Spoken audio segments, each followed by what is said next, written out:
किसी समय एक नगर में चंद्रजीत और मंजीत नाम के दो मित्र रहा करते थे। दोनों के ही दिन बुरे चल रहे थे।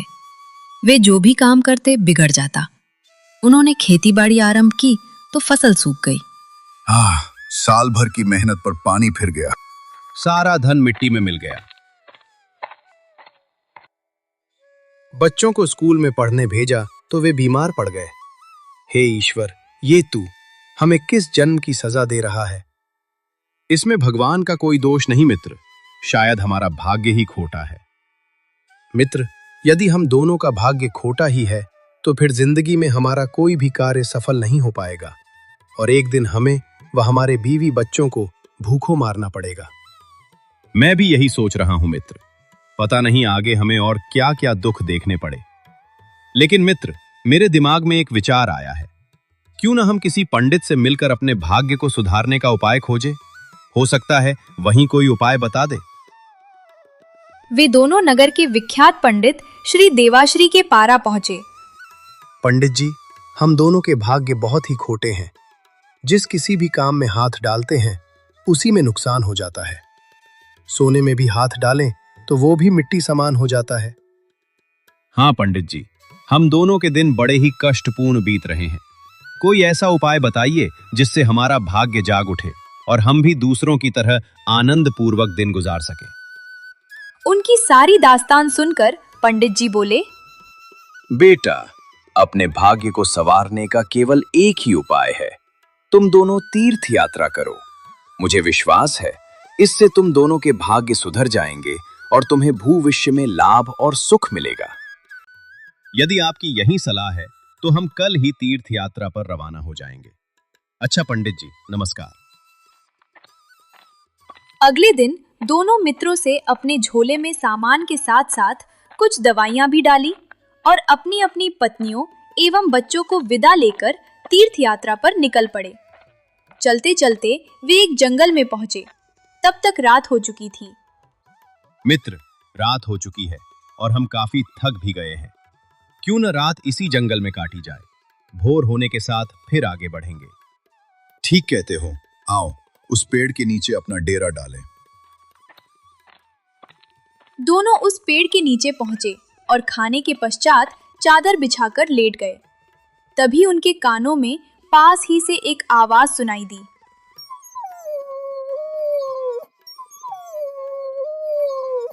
मित्र, लगता है कोई कुत्ता पास ही है और वह किसी वजह से पीड़ित है।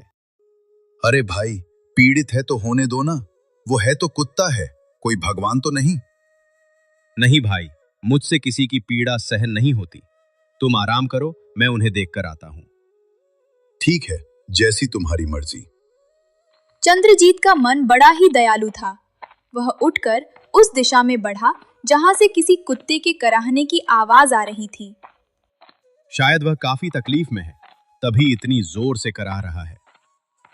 जब चंद्रजीत आवाज के निकट पहुंचा तो उसे वहां एक घायल कुत्ता पड़ा हुआ दिखाई दिया। ओह, इसे तो शायद किसी भेड़िए ने काटा है। यदि शीघ्र ही इसका उपचार नहीं किया गया तो यह मर जाएगा।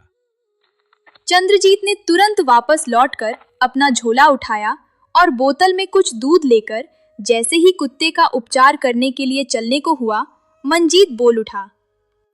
ये झोला और दूध लेकर तुम कहां जा रहे हो? वह कुत्ता भूखा घायल पड़ा है। यदि उसका उपचार नहीं किया गया तो वह कुछ ही समय में दम तोड़ देगा। और चंद्रजीत बिना मंजीत के जवाब प्रतीक्षा किए आगे बढ़ गया।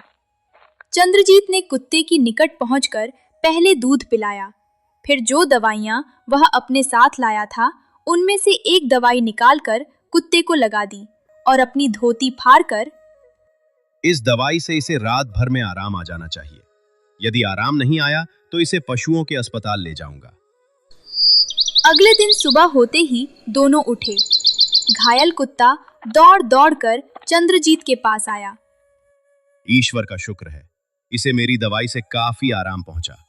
एक बार दवाई लगाकर फिर इसकी पट्टी कर दूंगा। इसके जख्म 2-4 दिन में ही भर जाएंगे। नहीं चंद्रजीत, तुम इसे बिल्कुल मत छूना, वरना अपवित्र हो जाओगे। जानते नहीं हम तीर्थ यात्रा पर जा रहे हैं। लेकिन चंद्रजीत ने मंजीत की बात को ध्यान न दी और कुत्ते के जख्मों पर पुनः दवाई लगाकर पट्टी बांध दी। मित्र, अब ये कुछ ही दिनों में भला चंगा हो जाएगा। अब चलें। देखो मित्र, अब तुम मुझे मत छूना, क्योंकि तुमने कुत्ते को हाथ लगाया है और तुम ये बात अच्छी तरह जानते हो कि कुत्ता अपवित्र होता है, इसलिए तुम भी उसे छूने से अब अपवित्र हो गए हो। मुझे लगता है अब न तो तुम्हारी तीर्थ यात्रा सफल होगी और न ही भगवान तुम्हारी भेंट स्वीकार करके तुम्हें उसका फल देंगे। चंद्रजीत ने कोई जवाब नहीं दिया और दोनों फिर आगे चल पड़े। चलते चलते उन्हें मार्ग में एक बड़ा भिखारी मिला जो भूख से बुरी तरह तड़प रहा था। भगवान के लिए, भगवान के नाम पर मुझे कुछ खाने को दो बेटा। मैंने 7 रोज से कुछ भी नहीं खाया है। ओ बेचारा, ठहरो मिश्र, मैं इसे कुछ भोजन करा दूं, फिर आगे बढ़ेंगे। अरे, क्या तुम बिल्कुल ही पागल हो गए हो? यदि अपनी रोटी इसे खिला दोगे तो तुम खुद क्या खाओगे?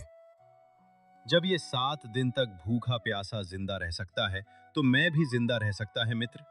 कृपया मुझे ये नेक काम करने से मत रोको। और मंजीत चंद्रजीत को रोकता ही रह गया, लेकिन चंद्रजीत ने उसकी एक न सुनी और बड़े प्यार से भिखारी को अपनी रोटियां खिलाने लगा। हे भगवान, मैं अपने मित्र को कैसे समझाऊं? इसका तो दिमाग खराब हो गया लगता है। सारी रोटियां खिलाने के बावजूद भी भिखारी की भूख न मिटा पाई तो भगवान को चढ़ने के लिए लाया फल, जिन्हें वह देवता के लिए लगाया था, झोले से निकालकर खिलाने लगा। यह देखकर मंजीत चीख पड़ा। अरे मेरे मूर्ख मित्र, ये तुम क्या कर रहे हो? देवता की भेंट इस गंदे भिखारी को खिला रहे हो। देवता तुम पर बहुत नाराज होंगे, तुम्हें बड़ा पाप लगेगा। देवता का कोप मैं सह लूंगा मित्र, लेकिन इस भूखे इंसान की मौत मैं सहन नहीं कर पाऊंगा। और चंद्रजीत ने अपने सारे फल भी उस भिखारी को खिला दिए। रोटी और फल खिलाने के पश्चात भिखारी ने उसकी दयालुता से प्रसन्न होकर उनसे बहुत सारी दुआएं दी। बेटा, मैं ईश्वर से तुम्हारे लिए दुआएं मांगूंगा और प्रार्थना करूंगा कि तुम जिस किरण भी कार्य से जा रहे हो, तुम्हारा ये कार्य सफल करे। देखो, अब तक तुमने जो किया बहुत ही बुरा किया। अपना सारा खाना और देवता पर भेंट चढ़ाने वाले फल तक उस भिखारी को खिला दिए। लेकिन मैं तुम्हारा मित्र हूं, इसलिए अपनी आधी रोटियां और फल तुम्हें दिए देता हूं। परंतु फिर ऐसी गलती मत करना, वरना जिस उद्देश्य से तुम यात्रा पर निकले हो वो कभी पूरा नहीं होगा। दोनों चलते गए। एक दिन में एक ऐसे स्थान पर पहुंचे जहां दूर दूर तक वीरानी छाई हुई थी। उफ, दूर दूर तक न कोई पेड़, न पशु पक्षी, ऊपर से तेज धूप। अब कहाँ आराम करेंगे? कहाँ बैठकर खाना पीना करेंगे? मैं तो बहुत थक गया हूँ। थोड़ा और आगे चलते हैं, शायद आराम करने के लिए कोई उपयुक्त स्थान मिल जाए। ठहरो भाई, जरा पानी पी लेने दो, बड़े जोरों से प्यास लगी है। ठीक है, पी लीजिए। तभी हाय, पानी! अरे कोई मुझे पानी दो। आए, उस वीराने में ये कौन करा रहा है? ओह, वह रहा।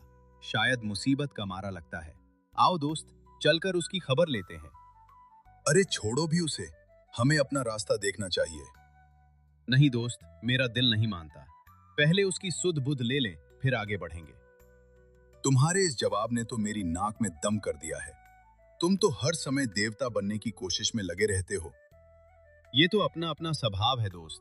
मेरा दिल तो किसी दुखियारे की मदद किए बिना मानता नहीं, चाहे इसमें मेरा सब कुछ ही क्यों न बर्बाद हो जाए।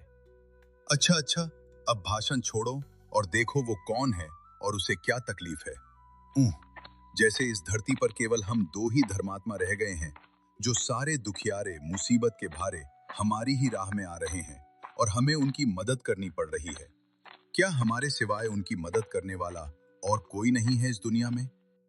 उसके नजदीक पहुंचकर, आप कौन है बाबा, और इस दयनीय स्थिति में यहाँ कैसे पड़े हुए हैं? क्या बीती है आपके साथ? पानी!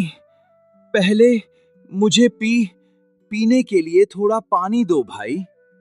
हाँ, क्यों नहीं। फिर वही नेकी का चक्कर। ये लीजिए, लेकिन थोड़ा थोड़ा करके पीजिएगा, वरना तकलीफ होगी। चंद्रजीत, मेरे मित्र, क्या तुम पागल हो गए हो?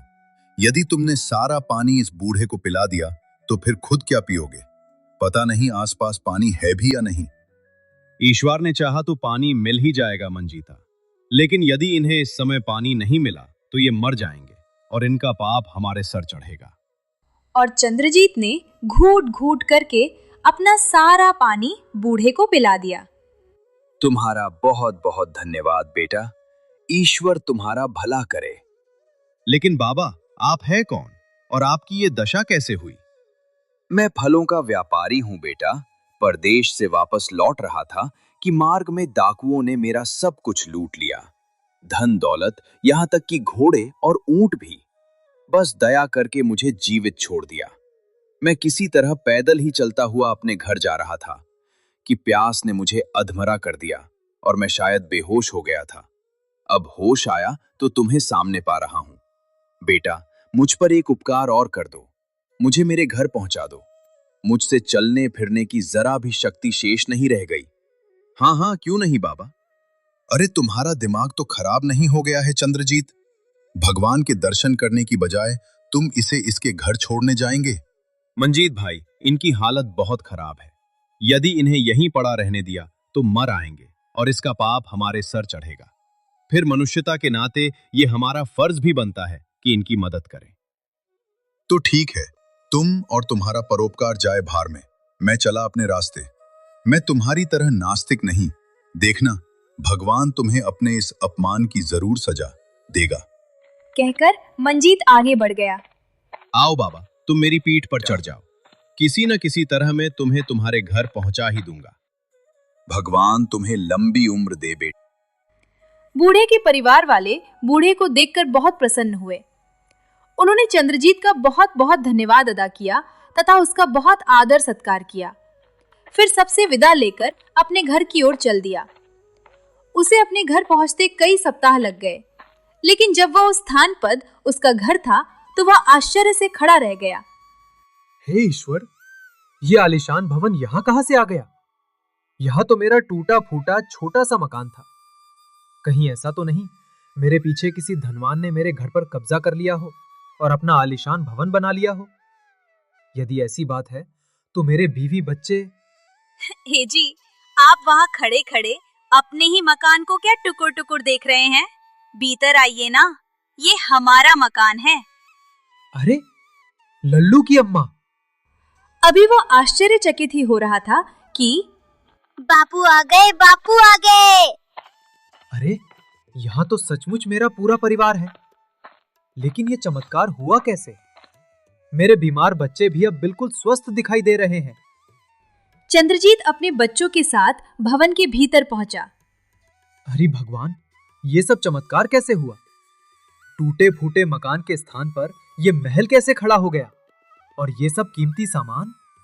ए जी, हर तरह के कीमती सामान के साथ साथ प्रभु ने हमें भरपूर धन दौलत भी दी है। प्रभु ने? वो कैसे? ए जी, ये ईश्वर का चमत्कार नहीं तो और किसका हो सकता है कि हम आज से 3 दिन पहले रात को सोए तो टूटे फूटे घर में थे और सुबह उठे तो इस भवन में। मुझे पूरा विश्वास है कि ये करिश्मा ईश्वर ने ही किया है। आहा, तीर्थ यात्रा पूरी ने करने पर भी ईश्वर ने हमारी सुन ली। कितना दयालु है वह। आप ठीक कहते हैं जी, उन्हें हमारे खोटे भाग्य सुधार दिए हैं। चंद्रजीत और उसके परिवार के दिन आनंद पूर्वक कटने लगे। कुछ सप्ताह बाद अब मंजीत तीर्थ यात्रा से वापस लौटा और उसे अपने मकान के स्थान पर वही टूटा फूटा मकान तथा चंद्रजीत के मकान के स्थान पर भवन दिखाई दिया एवं उसे सारी बातों का पता चला। तो वह उसी समय दौड़ा दौड़ उसी पंडित जी के पास पहुंचा जिसने उन्हें तीर्थ यात्रा करने की सलाह दी थी। पंडित जी, भगवान ने मेरे साथ न्याय नहीं किया। मेरी तीर्थ यात्रा बेकार गई, जबकि चंद्रजीत ने बिना तीर्थ यात्रा किए ही सब कुछ पा लिया। भगवान ने भी उसी पापी की सुनी जिसने तीर्थ यात्रा अधूरी छोड़ उनका अपमान किया। मेरी एक भी न सुनी। फिर मंजीत ने पंडित जी को सारी कहानी सुनाई। सब कुछ जान सुनकर पंडित जी मुस्कुराते हुए बोले, सुनो भाई, पाप चंद्रजीत से नहीं बल्कि तुमसे हुआ है। दीन दुखियों पर दया ही सच्ची तीर्थ यात्रा है। अतः दया की नाव पर सवार हो चंद्रजीत ने ही सच्ची तीर्थ यात्रा की है। इसलिए ईश्वर ने बिन मंगे उसे सब कुछ दे दिया। जबकि तुमने दीन दुखियों की सेवा नहीं की, इसलिए तुम्हें तीर्थ यात्रा करने का कोई फल नहीं मिला।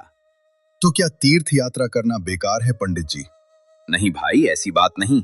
तीर्थ यात्रा तो मनुष्य को स्वर्ग का मार्ग दिखाती है, लेकिन तुमने तीर्थ यात्रा का गलत अर्थ लगाया है। तीर्थ यात्रा का वास्तव में अर्थ है अच्छे और भलाई के काम करना तथा अधिक से अधिक पुण्य कमाना, ताकि इंसान को स्वर्ग में स्थान मिले और पुनः मनुष्य या अन्य किसी योनि में जन्म न लेना पड़े। यदि कोई दिन भर तीर्थ के जल में स्नान करता रहे लेकिन भलाई का कोई काम न करे, तो उसकी तीर्थ यात्रा बिल्कुल व्यर्थ है। ईश्वर उसी से प्रसन्न होते हैं जो उसी के पैदा किए मनुष्य और जीव जंतु को प्रेम करता हो, उन पर दया दिखाता हो। ओह, मुझसे आज तक कितनी बड़ी भूल होती रही।